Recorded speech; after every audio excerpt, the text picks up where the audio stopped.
Bismillahirrahmanirrahim. Alhamdulillahi rabbil alamin. Wa bihi nasta'in ala umurid dunya waddin. Wassalatu wassalam ala al-mab'uthi rahmatan lil alamin.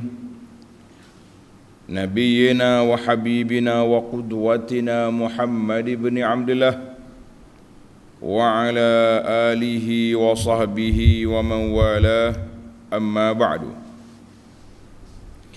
Muslimin dan muslimat, para pencinta ilmu, pencinta Al-Quran dan Sunnah, Assalamualaikum warahmatullahi wabarakatuh. Alhamdulillah, pada pagi ini Jumaat 13 Zulqa'dah 44 2623 kita mula tafsir surah Al-Ghashiyah. Surah Al-Ghashiyah, surah yang ke-88, juzuk yang ke-30. Di awal permulaan ini kita akan baca muqaddimah dia, intisari kandungan, dan juga tafsir 7 ayat yang pertama di awal surah. 7 ayat yang pertama di awal surah Al-Ghashiyah.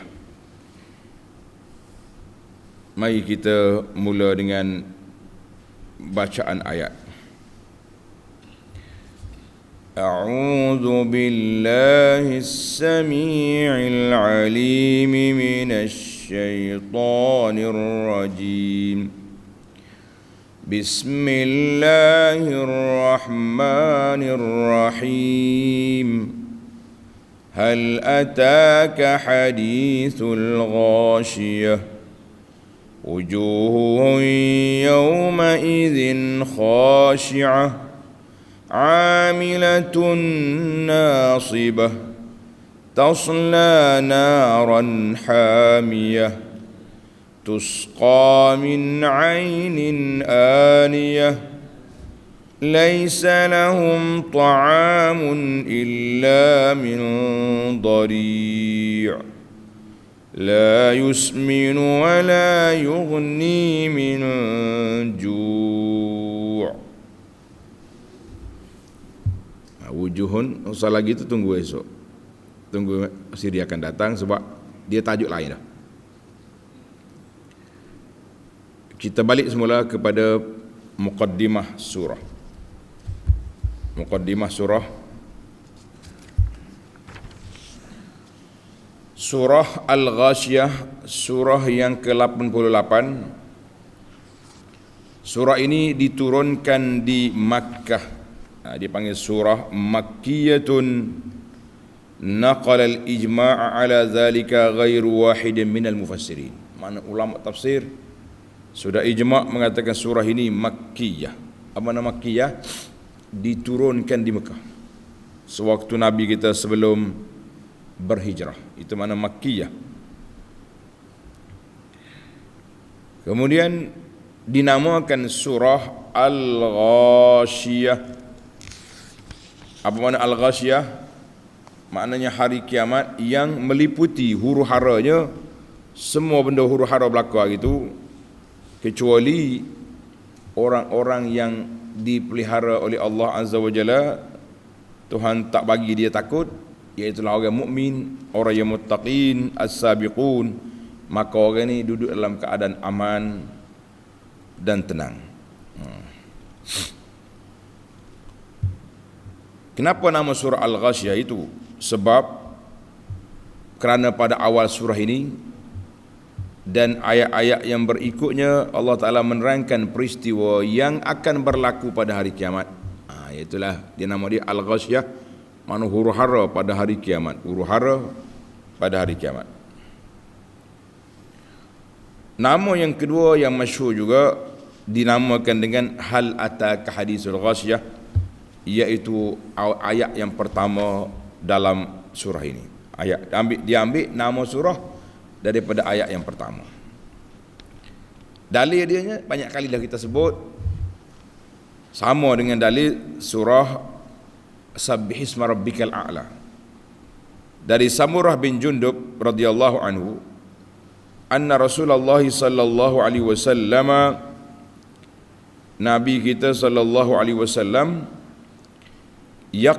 kana yaqra, Nabi kita baca dalam solat Jumaat rakaat yang pertama, Sabbihisma rabbikal a'la wa hal ataka hadithul ghasyiyah. Tengok, dinamakan nama penuh, hal ataka hadithul ghasyiyah.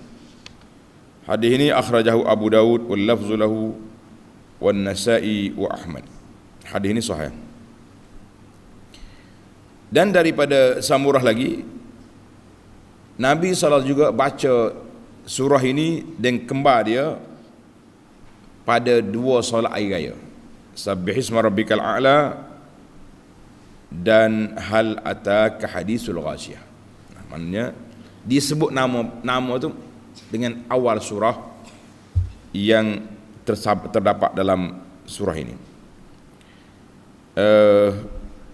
Akhrajahu An-Nasa'i wal lafzu lahu Ahmad, dengan sanadnya sahih.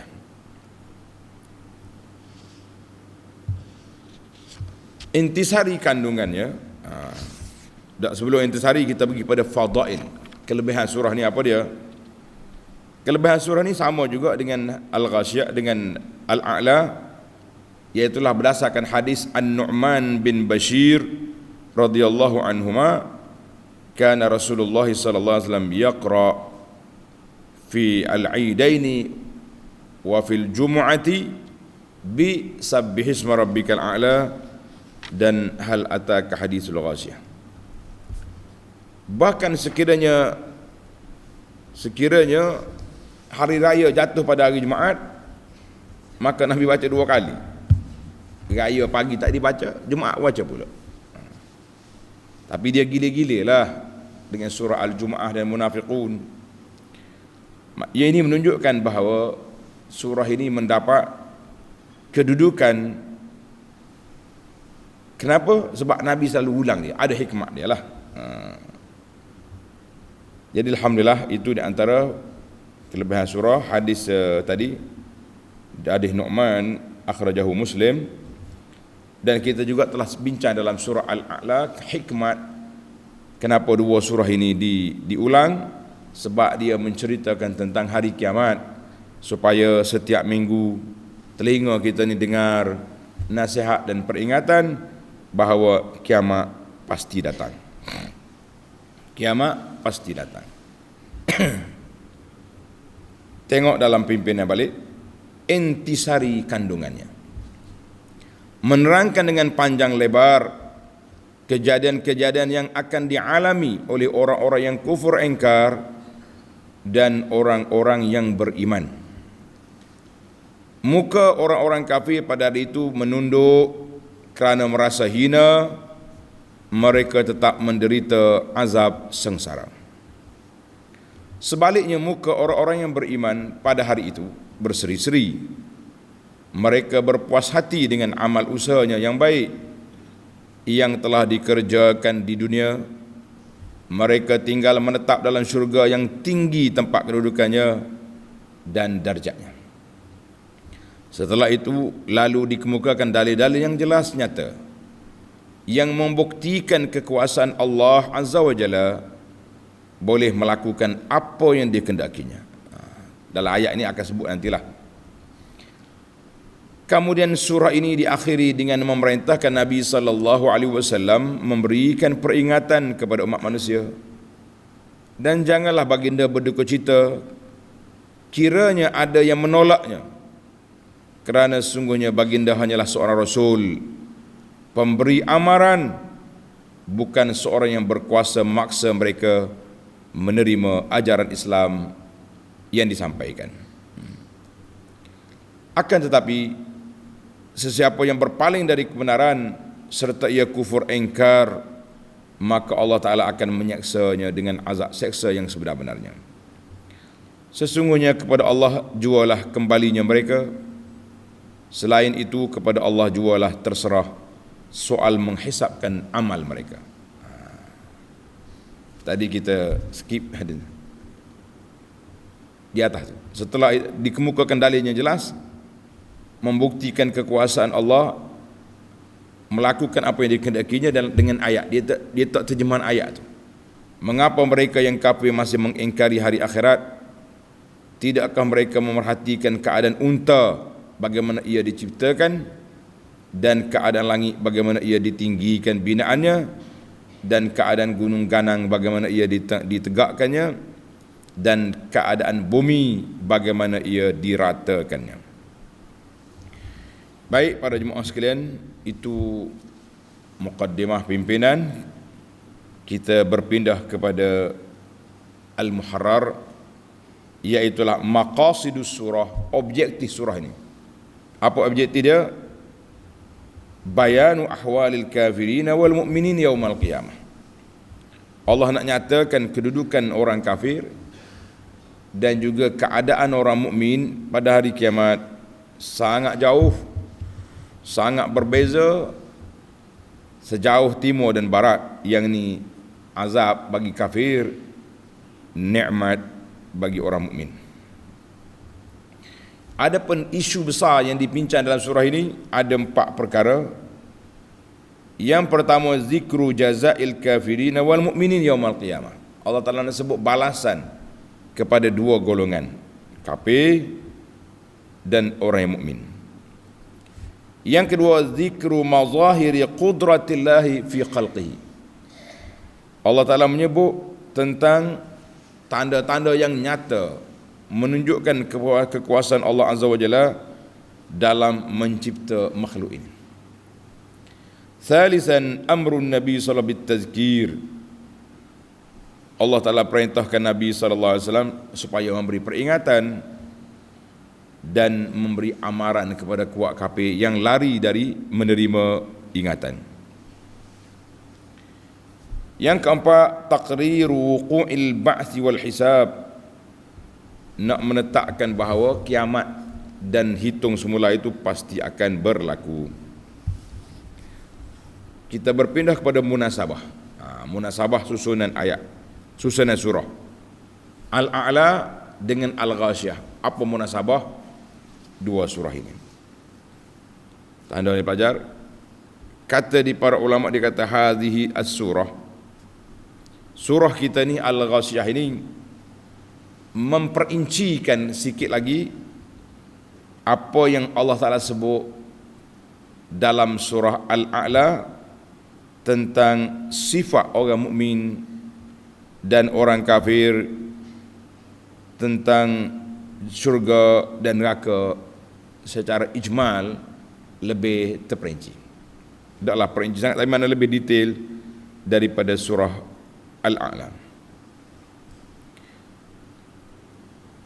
Kemudian Allah Ta'ala sebut dalam surah Al-A'la, sayadzakkaru man yakhsha. Sayadzakkaru man yakhsha wa yatajannabuhal ashqa alladhi yasla an-nar al-kubra. Jadi apa ni Allah Ta'ala sebut dalam Al-A'la, orang yang celaka tak akan terima nasihat. Maka dalam surah ini Allah Ta'ala sebut amilatun nasibah. Orang yang neraka tu amilatun nasibah, kerja berat dia, kerja berat. Atas dunia dulu setengah ni amal orang kafir berat, pantang tu pantang ni, tapi pahala tak ada. Neraka di akhirat. Tasla naran hamiyah, walaupun dia kerja kuat atas dunia dulu, tapi tak berguna, mereka akan dibakar dengan api neraka. Itu lebih detail. Kemudian dalam surah Al-A'la Allah Ta'ala sebut sifat dan keadaan orang mukmin pula. Daripada ayat 8 tu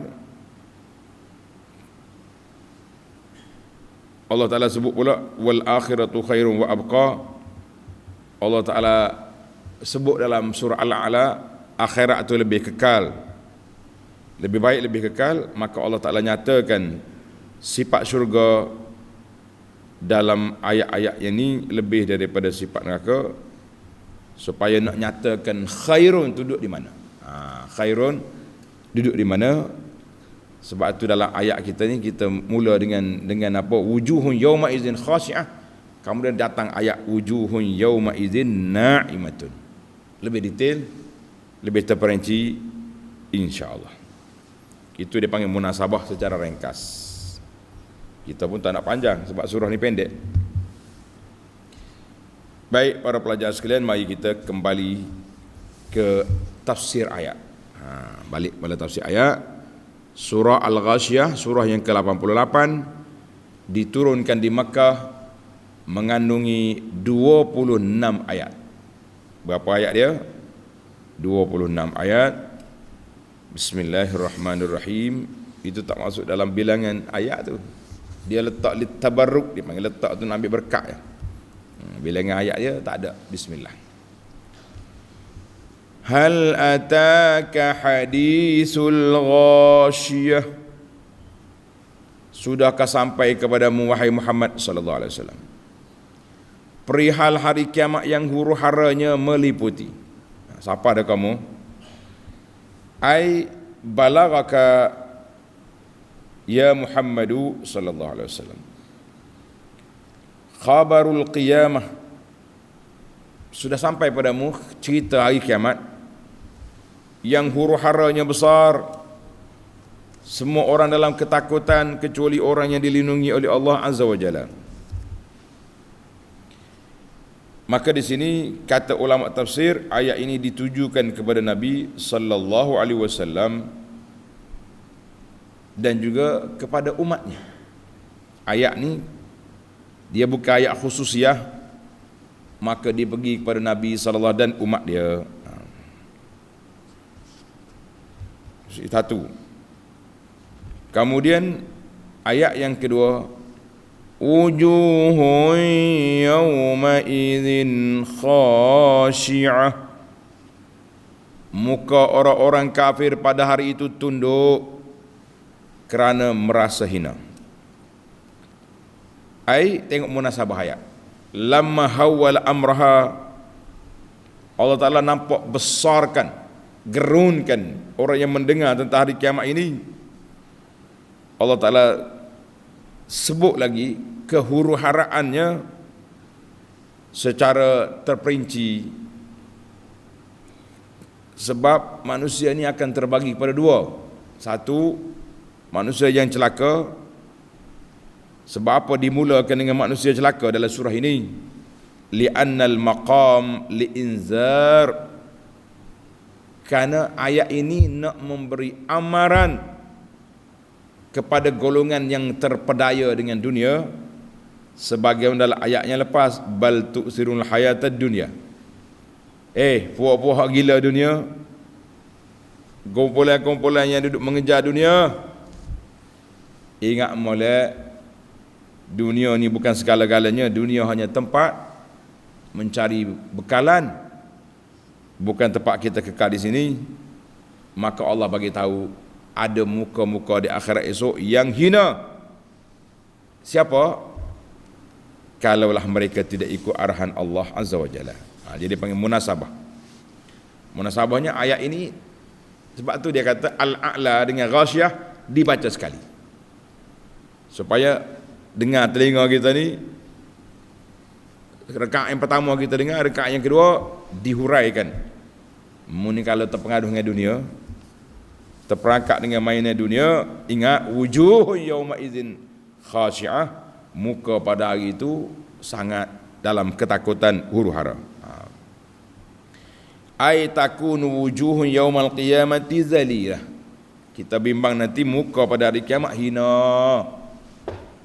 Ya Allah Tuhan, nas'alullah al-afwa wal afiyah. Apa dia hina? Amilatun nasibah. Mereka menjalankan kerja berat lagi berpenat lelah. Jadi ayat ini ada dua tafsiran. Orang muka kelam dalam ketakutan di akhirat esok, di dunia dulu dia kerja berat, ataupun di akhirat dia kerja berat. Mari kita pergi apa ulama tafsir cakap, baru kita rasa lebih lebih detail dia punya ni. Lebih detail. Kata Syekh panjang ni. Dia kata zahaba aksarul mufassirin, ramai ulama tafsir kata ini peristiwa ini di akhirat. Mana orang yang masuk neraka kerja berat. Apa dia kerja berat dia? Yukallafuna bi jarris salasil wal aghlal. Mereka dibelenggu dengan rantai-rantai di tengkuk dengan kaki. Kereh duk heret ke rantai ni dalam neraka. Nauzubillah. Itu dia panggil kerja berat. Macam kita hari ni kan, di penjara, hukuman penjara dan kerja berat. Mana dah lah masuk neraka, kena rantai, kena belenggu, duk tarik kata tu. Keren dalam neraka. Na'udzubillah. Allahumma ajirna minan nar ya Rab. Jauhkan kami daripada neraka, jangan. Itu tafsir satu. Ada juga ulama kata dalam dunia dia kerja berat, di akhirat dia dapat neraka. Ini teruk. Kata Syekh Al-Qasimi rahimahullah, dia kata, baik, sebelum kita ambil ikut tartib. Yaqulul Biqai. Al-Biqai rahimahullah taala kata, maksudnya mereka ni atas dunia dulu susah, buat kerja yang berat, nak bini pun tak boleh. Macam tok-tok rahib, padri-padri tu, Tok Sami, apa ni, banyak lagi tok-tok dia tu lah, Tok Cha, bini tak. Sedangkan perkahwinan itu naluri manusia, kena cari pasangan, dia tak boleh bini. Kan nyanyi tu. Dia kata maksudnya mereka berpenat, tapi amalan yang tidak diiktiraf oleh agama Islam, seperti perbuatan tok rahib di kalangan Nasara, ahli-ahli ibadat-ibadat lain, wazana diqatil mutasawwifah minal falasifati, dan juga ahli-ahli tasawuf yang sesat, yang menyeleweng. Berat kerja buat dia. Ahli-ahli agama lain berat, tengok hari-hari dia cucuk mulut lah, pacok situ sini.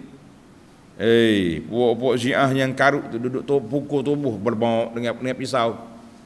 Jadi kerjanya berat di dunia, di akhirat masuk neraka. Itu yang mana? Amilatun nasibah. Tadi saya sebut Qasimi tadi, kita ambil jugalah. Dia kata isyarah ila amalihim fid dunya.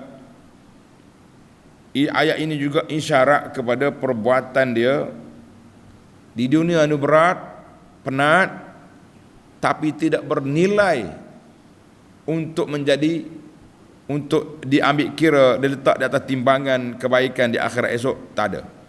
Ini yang kita takut ni. Kerja berat, pahala tak ada. Bukan sekat tak ada pahala, dosa besar, sebab dia melakukan syirik pada Allah Azza wa Jalla.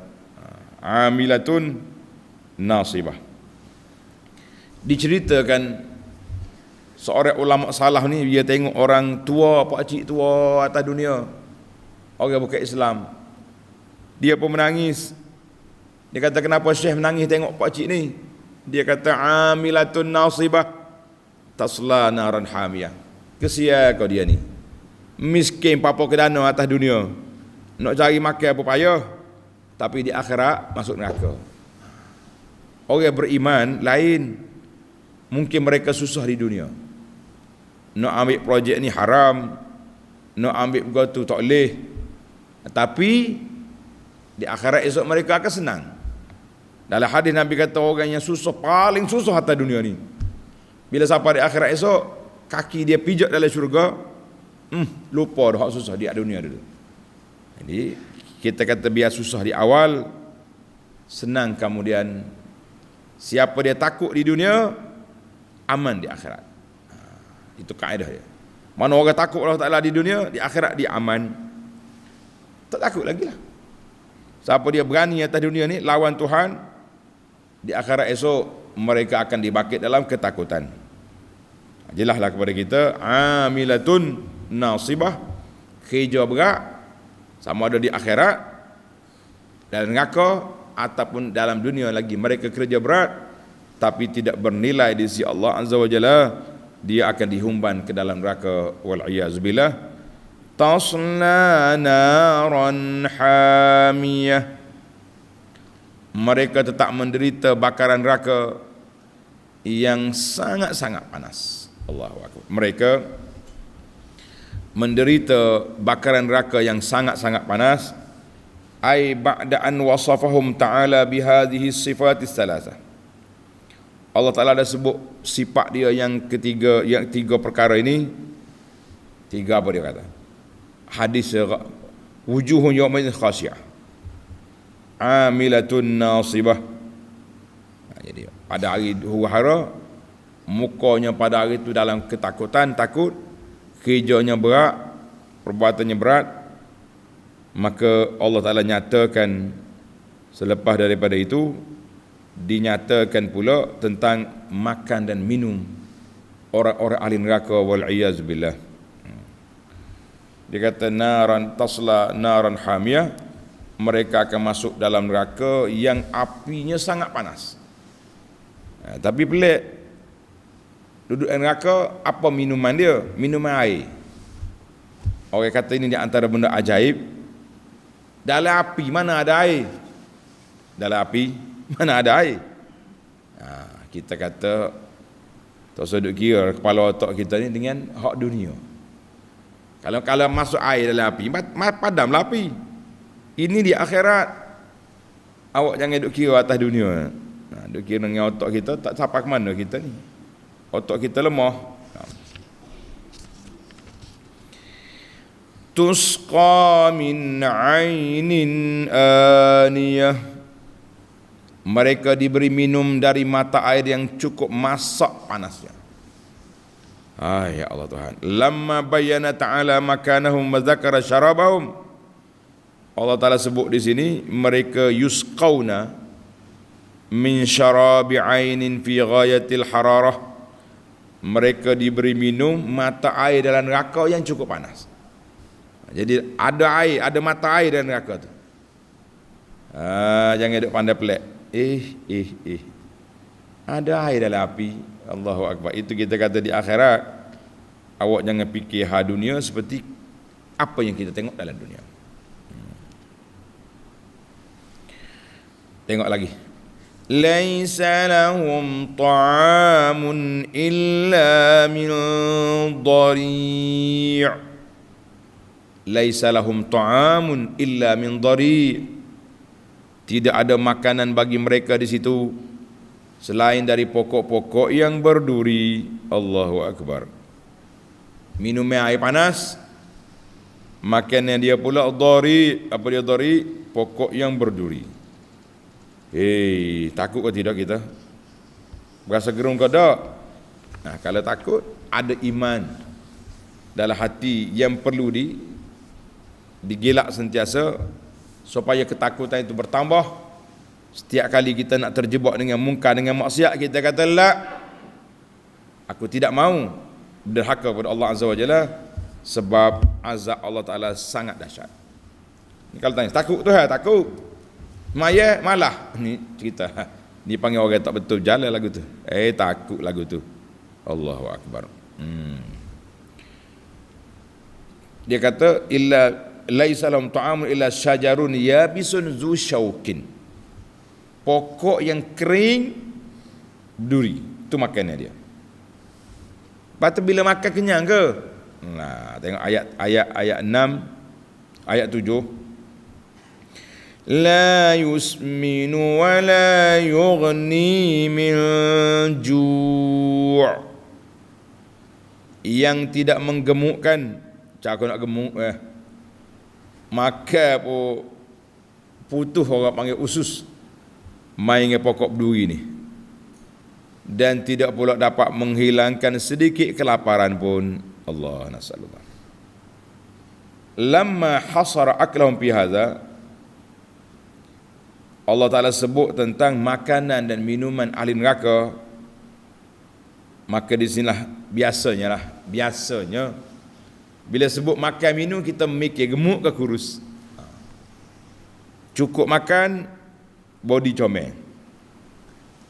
Lebih makan jadi gemuk. Tak cukup makan kuruh kekek. Jadi bila sebut bab makan orang duk mikir dak neraka la, Tuhan kata la yusminu wala yughni min ju'.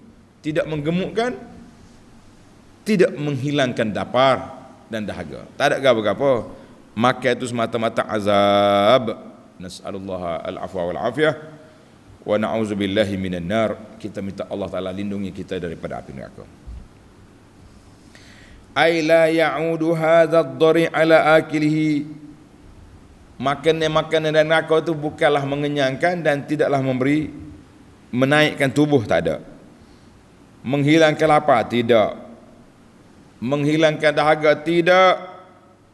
Falaisa min wara'ihi siwa ad-darar, semata-mata mudarat, seksaan yang Allah Ta'ala sediakan untuk mereka. Na'udzubillahi minan nar. Kita minta Allah Ta'ala lindungi kita daripada api neraka, ya Rabbal Alamin, ya Arhamar Rahimin. Sentiasa berdoalah muslimin dan muslimat supaya Allah selamatkan kita dari neraka. Alhamdulillah, tamatlah muqaddimah kita. Dan tamat pula, apa tamat? Tamatlah penjelasan ayat pertama sehingga ayat 7. InsyaAllah sini yang akan datang kita akan mula dengan orang baik. Wujuhun yawma idzin na'imah. Muka orang yang dapat nikmat lain. Sekarang kita berpindah mencari 5 faedah. 5 faedah. Yang pertama, hal ataka hadisul ghasyiyah. Sudah sampaikan kepada kamu cerita tentang ghasyiyah, tentang hari kiamat. Sudah sampai? Tengok ayat surah Al-Ala, dia tak tanya sabbih isma rabbikal ala, arahan. Tapi dalam ayat ini Allah tanya hal ataka, hal tu makna adakah? Sudah sampai kepada kamu? Ini ulama kata faedah bertanya di sini tahriku nafsis sami' ila talaqqil khabar. Nak menggerakkan perasaan pendengar untuk menerima berita. Sampai dah maklumat. Selek mata. Apa? Allah tanya, hal ataka hadisul ghasyiyah? Jadi menyebabkan orang akan buka telinga, buka mata untuk nak dengar apakah yang Allah nak sampaikan kepada kita dalam persoalan, dalam soalan ini. Dia tanya gapo? Jadi ayat ini menceritakan kepada kita tentang dalam surah Al-Ghasyiyah ini, di awal surah Allah Ta'ala cerita kepada kita tentang keadaan huru-hara orang-orang yang mukanya dalam keadaan tunduk, hina pada hari kiamat. Inilah kumpulan yang bangsat, duduk atas dunia dulu tak mau tunduk pada Allah Azza wa Jalla. Kamu, hei orang yang beriman, kalau tak mau muka jadi macam ni, jangan ikut jejak langkah mereka. Marilah kita sama-sama belajar Al-Quran, belajar sunnah Nabi SAW. Jangan duk ikut ajaran-ajaran yang menyeleweng. Dakwah ikut Nabi dengan mulut, perbuatan tak ikut. Nabi buat macam ni, Nabi ke kanan, kita ikut tok guru kita ke kiri. Itu istilah sebahagian daripada ahli tasawuf falsafi yang tidak ikut sunnah Nabi sallallahu alaihi wasallam. Baik, kita berpindah kepada yang kedua. Faedah yang kedua, wujuhun yawma idzin khashi'ah. Wujuhun yawma idzin khashi'ah. Muka pada hari itu tunduk. Kata di ahli bahasa, isnada sifati zat li ba'di ajzad, menyandarkan muka satu bahagian daripada anggota ini menunjukkan kemuliaan dia. Allah kata wujuhun, muka pada hari itu tunduk. Adakah muka saja tunduk? Sekali dengan tubuh lah, sekali dengan tubuh, sekali dengan semua benda tunduk hina di depan Allah Azza wa Jalla. Jadi dia panggil uslubul Arab. asalibil lughatil arabiyyah, apa disebut juz' iradatul kull, tapi naknya semua sekali. Tengok Allah Taala sini, wujuhun yawma izin, muka pada hari itu. Ini bukan muka saja tunduk, kepala apa tunduk, apa ni, semua anggota tunduk. Banyak ni uslub Arabi ni, banyak dalam digunakan dalam Al-Quran. Dalam surah Al-Alaq contohnya ayat 16, nasiyatin kazibatin, ubu-ubu yang dusta, semua sekali dusta. Karena itulah kita kata tak malu muka, malu belaka, bukan sekat muka saja malu. Jadi sebut sebahagian tu nak semua. Biasanya dia sebut tempat yang mulia, muka. Macam apa ni, dalam hadis kita di akhirat esok kita akan tengok wajah Allah. Adakah kita tengok Allah Ta'ala wajah saja? Kita akan tengoklah semua kesempurnaan Allah Azza wa Jalla dengan sifat-sifatnya yang maha tinggi itu di akhirat. Kalau ada terdunia orang mengaku dia tengok Allah, kita mengatakan sukarlah, tak usah duduk mengakulah.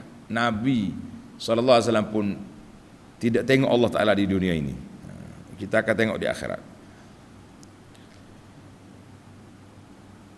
Yang ketiga, dengar yang ketiga ni, soalan yang menarik ni. Tadi saya tanya dah ni dalam kitab ni tanya pula, lagi sedap.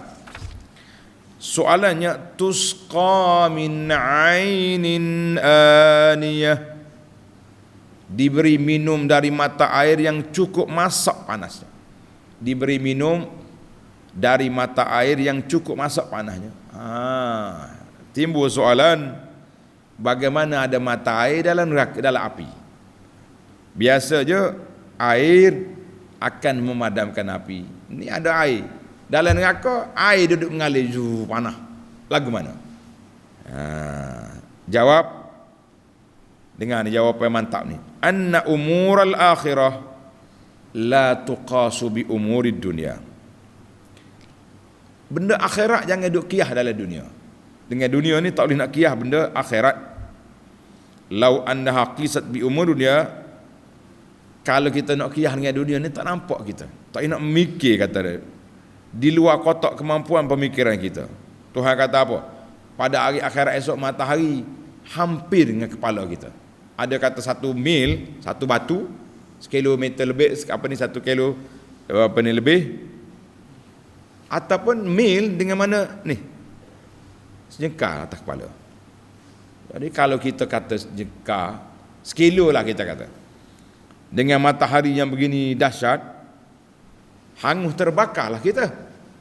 Tapi di akhirat esok lain dia punya kaedah. Banyak benda-benda yang tak boleh nak kiyah di dunia ni. Sebab itu Allah kata, Allah sebut dalam di akhirat esok, ada manusia bangkit dalam gelap gelita, ada orang dalam cerah. Macam mana? Masuk dalam kubur ya, tak usah pergi jauh-jauh. Nabi sebut yufsah lahu maddal basar. Allah Ta'ala akan buka kubur dia tu seluas mata memandang.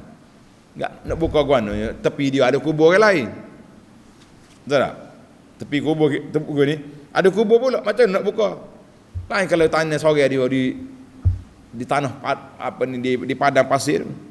Jadi kita kata tak sedap mikir lawak. Nabi sebut sallallahu alaihi wasallam dalam hadis yang sahih bahawa orang yang masuk dalam kubur dibuka luah kubur dia seluah mata memandang. Nak kata apa ni? Jadi kalau kita duk kiyah dengan dunia, bengong kita tak boleh. Kita percaya. Jawapan yang kedua kepada soalan tadi, jawapan yang kedua dia kata, annallah ala kulli syai'in qadir. Allah Ta'ala tu maha berkuasa atas dunia ni. Pokok yang hijau kesek keluar api. Macam mana? Tengok dalam surah Yasin ayat 80. Alladzi ja'ala lakum minasy syajaril akhdari nara fa idza antum minhu tuqidun. Menggesek pokok hijau keluar api. Boleh. Ana kata apa? Jadi di akhirat esok Allah kata ada air, ada mata air dalam neraka, adalah. Yang penting bagi kita ni berusaha, bekerja keras, melakukan benteng, wiqayah, bertakwa, supaya neraka itu tidak menyentuh kita dan kita pun tidak akan pijak neraka walaupun satu saat. Terjawablah kita dengan soalan tadi. Faedah yang keempat, laisa lahum ta'amun illa min dhari'. Dia tak adalah makanan dia kecuali pokok yang berduri. Sama juga dengan tadi juga soalan. Soal, kaifa yujadun nabtu finnar? Bagaimana ada tumbuhan dalam neraka? Neraka ni dia bakar hang habis. Tadi bagaimana ada mata air dalam neraka? Jawapannya lebih kurang ya, dia kata. Al-jawab, kenapa pula tak boleh ada pokok dalam neraka? Sebab Allah Ta'ala yang ciptakan manusia, tubuh manusia ni pun, yang lembek ni pun duduk dalam neraka, tak hancur. Kulit dia terbakar, pulih semula. Jadi pokok dan neraka pun dia tidak hangus. Dia menjadi makanan kepada ahli neraka. Itu dia panggil sangat berat kita ni. Sangat berat. Sama jugalah Allah Ta'ala sebut laisa lahum ta'amun illa min dhari'. Dalam ayat ni Tuhan kata dhari', pokok berduri. Dalam surah Al-Haqqah ayat 36, dalam surah Al-Haqqah ayat 36 Allah kata wala ta'amun illa min ghislin. Tidak ada makanan mereka kecuali danau, nanah ahli neraka. Tadi kata pokok berduri, hak ni nanah macam mana pula? Jawapannya sama para pelajar. Ana al-ikhtilaf bihasabi man yat'amu min ahli nar. Jadi ahli neraka tu pelbagai peringkat, pelbagai keadaan. Ada orang dihidangkan dengan makanan zakum. Apa dia zakum? Zakum ni buah hok pahit tu. Ada orang makan dengan dhari', kayu berduri. Ada orang diberi makan minum ghislin, nanah ahli neraka. Dia kata ahlun nar berbagai-bagai jenis azab. Hari ni menumu makan nanah ahli neraka. Esok kayu berduri. Lusa pula dia tak ada esok lusa dengan kau ni, dia tak ada matahari dengan siang. Dia tak ada apa ni siang malam dah. Yang pentingnya menu tu bertukar. Sekali dhari', sekali ghislin, sekali zakum. Itu dia kata keadaan di akhirat. Yang pentingnya semua disebut tadi bukan makanan. Kayu duri orang tak makan. Nanah bukan minuman. Allahu akbar. Kita dengar takut. Zakum bukan makanan, tapi semata-mata azab, semata-mata nak mengazabkan mereka. Makna kesimpulannya annal makna annahum la ta'ama lahum aslan. Tak ada makanan. Hak sebenarnya tidak ada makanan. Laisa lahum ta'amun illa min dhari' la yusminu wa la yughni min ju'. Sebab tu Tuhan kata tak kenyang, tidak menghilangkan dahaga, tidak menghilangkan lapar. Baiklah yang kelima, ayat sama Tuhan sebut dhari'. Dhari' la yusminu wa la yughni min ju'. Makanan dahlah berduri, tak menggemukkan dan tidak juga menghilangkan lapar. Ayat ini litashwihihi, nak menghuduhkan keadaan neraka tu supaya nampak huduh. Semua makanan dia, minuman dia, apa saja lidarar, untuk mudarat, bukan untuk nikmat. Tak ada. Maka para jemaah sekalian, kalau siapa dia nak ambil nikmat dalam syurga, nak selamat di akhirat, maka atas dunia ni ambillah lorong yang selamat ke akhirat, iaitulah beriman kepada Allah Azza wa Jalla dengan iman yang jitu, iman yang dipegangi oleh Nabi sallallahu alaihi wasallam, oleh para sahabat, oleh para ulama salafus saleh. Kemudian kita ikutlah amalan-amalan yang ditinggalkan oleh Nabi sallallahu alaihi wasallam. Nabi tinggal kepada kita dia sunnah. Oh, kita tak faham sunnah Ustaz. Memanglah kita tak boleh faham, baca Arab pun tak kerti, letapukan kata orang. Maka para ulama muktabar telah menghuraikan kepada kita kedudukan para ulama hadis, telah menghuraikan, ulama fiqh telah menjelaskan, ulama akhlak telah mendidik supaya kita beramal dengan ikhlas. Dia panggil darajatul ihsan. Alhamdulillah pada jemaah sekalian, tamatlah kita perbincangan kita ayat 1 hingga 7. Insya-Allah dalam siri akan datang ayat 8 sehingga ayat 16. Subhanakallahumma wa bihamdika asyhadu an la ilaha illa anta astaghfiruka wa atubu ilaik. Wa sallallahu ala nabiyyina Muhammad wa ala alihi wa sahbihi ajma'in walhamdulillahi rabbil alamin.